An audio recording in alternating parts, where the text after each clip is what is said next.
It doesn't stay there?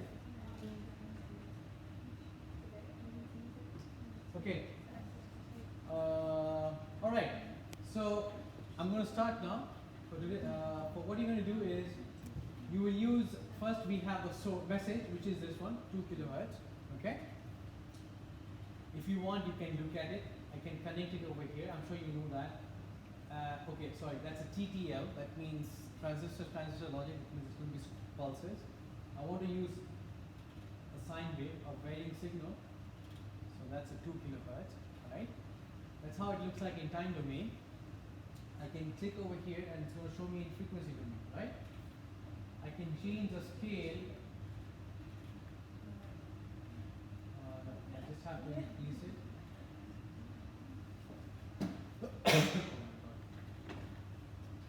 Okay. Yeah. So you see that there is one very high frequency component, and that is, can you see that? That's 2 kilohertz, right? Okay. It's on a very good signal, very good because it is made up of a lot of harmonics, right? Okay. But still, it looks like a sine signal and time domain, right? This will go to a amplifier. So I'm going to look for an amplifier. Amplifier, yes. And then that goes. Sir? Yeah. It happens sometimes when you do the frequency spectrum, it's just stuck on one end of the screen, like either the right side or the left Yeah, side. yeah. I change this one. See time scale. If you increase it, it moves. Okay. All right, good. So now what I did is I connected.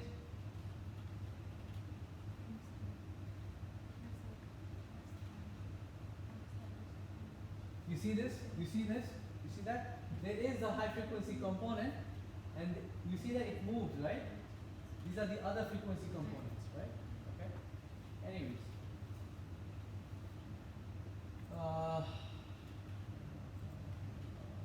Okay. Now what I'm going to do is, you see here, so this goes to amplifier, and then usually when you keep it like this, no, sorry, when you keep this one at the center, it's as if there is no gain, it's unity gain. Okay, is it unity gain?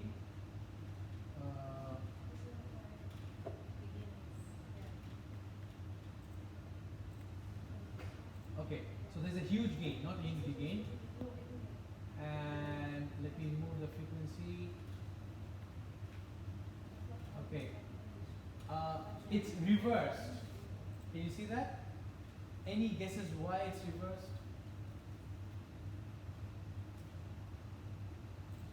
What is the phase shift between the input and output? Sorry?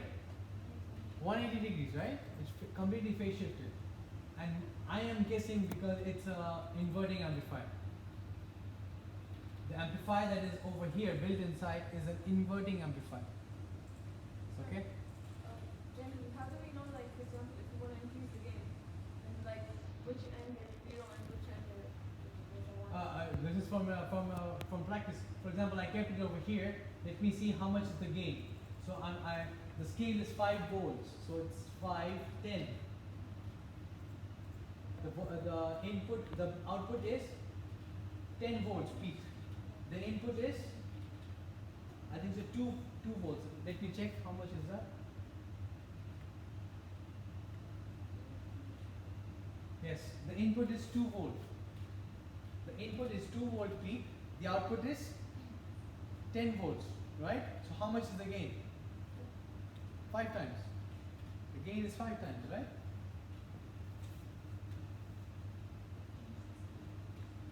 If I go higher, it goes more. If I go this way, it's less.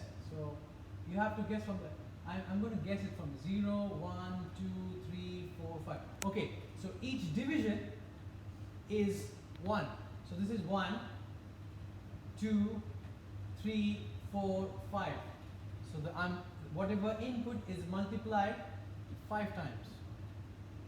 Okay?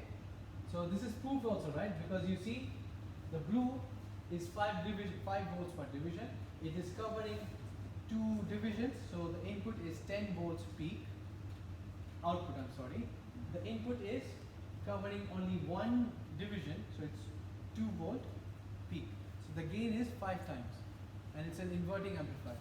So Okay? you just said that if you keep it in the center, it's beginning to be. Oh yeah. I thought that it's going to be similar to the hardware. In the hardware, when you keep it in the center, it's as if unity. When you go to the left, it's negative. When you go to the right, it's positive. Okay? All right. So then I got that. The next thing I need is a VCO. So there is my VCO. Okay? I need to know the nominal frequency. So what I'm going to do is I'm going to connect this over here. Okay? And I'm going to see there is no output. What happens if I increase this? Sorry, wait, this is VCO. Low.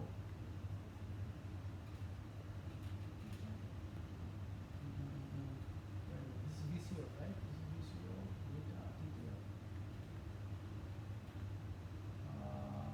Is there any other VCO here? Yeah. Oh, there's a VCO. Okay, so let's remove that. Remove that. Okay, let's connect this over here. Okay, so I have an input over here. Let's remove that. Okay, let's zoom in a little bit. Sorry, zoom in. Okay, so this is like the nominal frequency. Why is it called the nominal frequency? No input. Because there's no input. How much is the nominal frequency? Let's go and look at it in frequency domain. Click frequency. So how much is the nominal frequency? I'm going to look for the highest peak.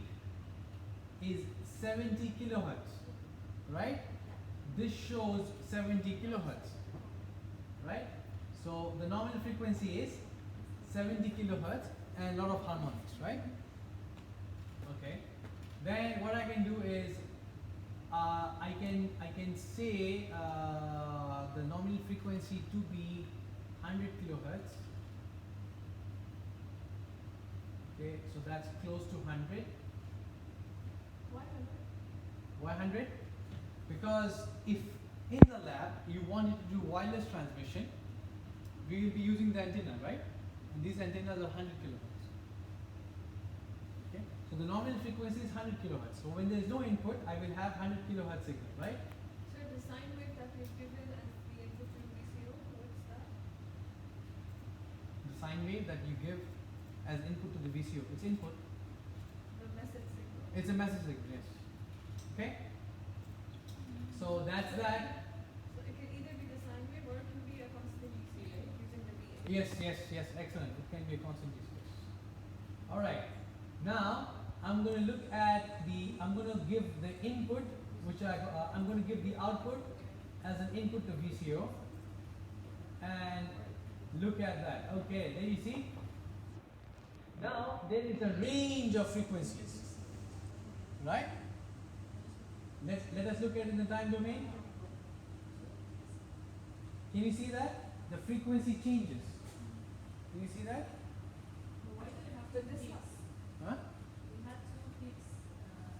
You have 2 peaks. It's the bandwidth. It's a bandwidth. So you have a range of frequencies based on the message amplitude. Okay? Why did we give it the V in, Sorry? why did we give it the VC? Why did you give the VC input? What do you mean? DC.